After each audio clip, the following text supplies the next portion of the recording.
Let's talk more about these back-to-back school supply distributions in the Embo schools with none other than Makati City Mayor Abby Binay. Welcome back to the big story, Mayor Abby.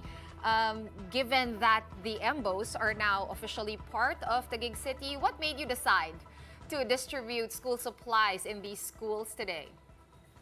Well, the school supplies were procured and awarded even before the start of the school year. So it is just because this was in preparation for the school year. Hindi naman namin alam na lalabas na yung final decision with the Supreme Court. So we have prepared to provide for 45,000 students in our 14 schools in the MBOS.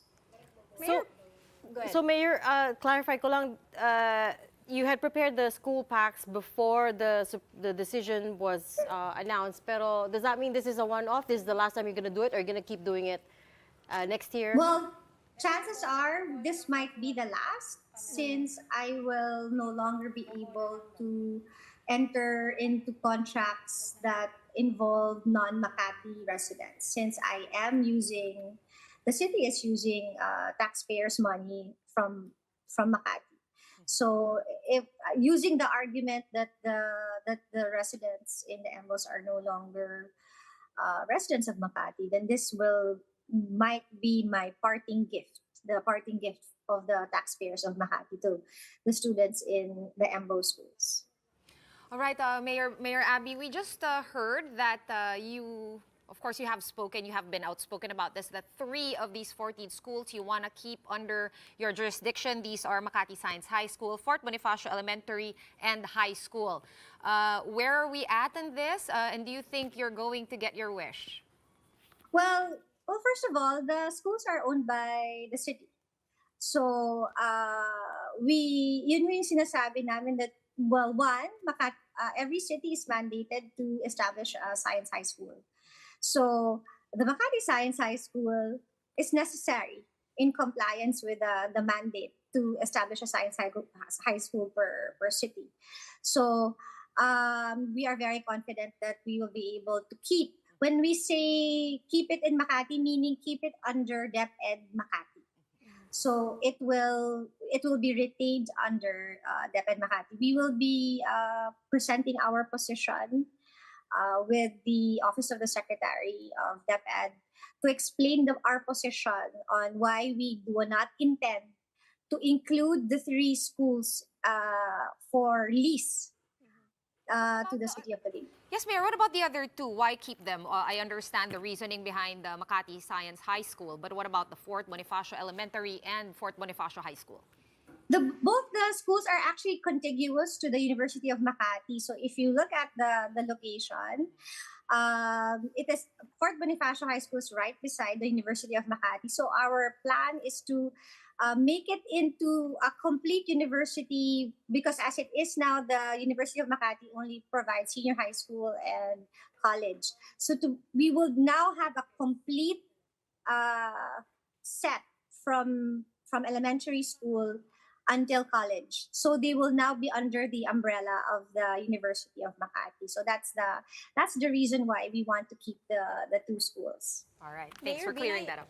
Just to ask, no, this rift, so-called rift between the 2 LGUs has been in the news as of late. Can you say that the transition is now underway and this has been resolved? There's no resolution until the transition is done. So the transition is ongoing, meaning as far as the education part is concerned, as when I say education, hindi po kasama ang college. So the transition team has already will start conducting the inventory of the assets that will now give the gig the opportunity to either purchase or lease the properties, because we're not just talking about the buildings but also the equipment inside the school. So our chairs, our laptops, our computers, our smart lab. The city government have these assets in our books. So after the inventory, then Taguig will decide, and after the inventory, there will be a valuation on how much will be the purchase price or the lease, the rent for the movables and immovables located in the city, in the school. Mayor Binay, when you were out distributing supplies this afternoon, you were ambushed by reporters, at which point you said that you're open to running for mayor of Taguig, which you might have realized by now made a lot of headlines. Before you answer, I wanted to roll the soundbite. Pero hindi pa po ako nakakapagdesisyon dahil magiging mabigat at mahirap na task ang tumakbo sa Taguig sapagkat una hindi po ako familiar sa lugar. Although marami po tayong magandang maibibigay at magagawa para sa lungsod na yon. Mayor, I wonder if you could elaborate, please. Okay, I'm really not the type who. Actually, when you ask me what's my plan in 2025, the real answer is I don't have any. When I ran in I had no plans in running for mayor in 2016. I was ready. I keep on telling people when they ask, I was ready to retire from politics and take a back seat. So as far as 2025 is concerned, I keep all my options open. And that is one option. So it is not the only option, but it is one that I am considering. So hindi kasi ako para magsalita ng tapos to say, no, I'm not running. Because what if I am? And it's only 2023. Marami pong pwedeng mangyari between today and 2025. I would say 2023 na, hindi only 2023 because you need to. It's Every 3 years. You gotta get your campaign going. I still have 1 year to decide. I think 2024 will be the time where I will have to decide. I know it's a cliche, but I always say I'm still waiting for a sign. Well, the sign, Mayor, might be these Embos, 14 Baka ito na yung barangays. sign mo. we asked the Embo residents, Mayor, wait lang. Sean. Okay. So, these Embo residents could be, your voting base. Have you already done early math as early as 2023? Kaya 2023 pa lang.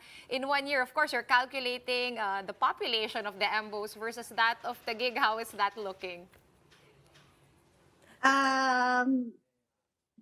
Actually, Mayor, Mayor, I'll give you time. I'll give you time to answer that. In the meantime, listen to this soundbite that we have from the Embo residents. Ang gusto namin si Miora, lumaban siya, di ba? Nang lalaban siya sa Taguig.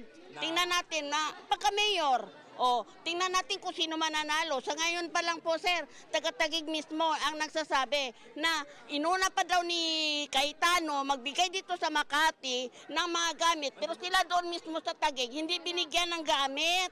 Kung tatakbo po siya, baka mas maging maganda po ang benepisyo ng taga-Taguig. Para kung hindi po mapantayan yung ibinibigay ng Taguig, maibigay niya po sa mga taga-Taguig. So, Mayor, Baka yan na yung sign mo, Mayor. yeah, do you think these Embos that used to be part of Makati, of course, will play a big role? And are you counting on that? Of course, hindi man ako siguro magde-decide kung sa tingin ko I don't have a fighting chance, di ba? So, again, I don't want to, okay, I'm getting so much pressure from the Embos. To be honest. Kaya Positive pressure. medyo ayoko pupunta sa kanila kasi the feeling of helplessness in the area is very, very apparent. And it's very difficult and emotional for me to go there. Because, yun nga, gusto nila na tumakbo ko. Because they feel that that's the only solution to their problem. And, there's still a possibility of a plebiscite. I mean, may mga ibang paraan naman para somehow mabawi o mapabalik ang Embos sa Makati. So again, running in Taguig is one, and then there are other options like a plebiscite. All right, so before we get to 2025, Mayor Abby, ito munang transition natin. One last question na lang. The last time you were here, we were talking about, of course, this writ of execution. Yes. After that, naglabas na rin si Taguig ng statement about why they don't need a writ of execution because executory na raw yung Supreme Court decision. Nasa na ba tayo ngayon? Hinahabol mo pa rin ba or okay na yon? Actually, hindi pwedeng walang writ of execution because there's still a lot of questions that need to be answered. My number one question is this. When COMELEC now transfers the residents of Embos to Taguig, what happens now to my sitting councilors that are residents of the Embos? What is the answer to that question? If you are saying you don't need a writ to explain it. If I was a resident, good thing I am not. If I am a resident of one of the 10 Embos, does that mean I can no longer be mayor of Makati? All right. So What I guess is the answer to that question? I do not, unfortunately, have the answer for you, Mayor Let's Abby. call the Supreme Court. Hold on. Usapan na We'll lang, call the usapan na Supreme lang. Court, try to get them here. So for now, we're on a stalemate there. Thank you, as usual, Yeah. for joining us and for your time tonight. Makati City Mayor Abby Binay.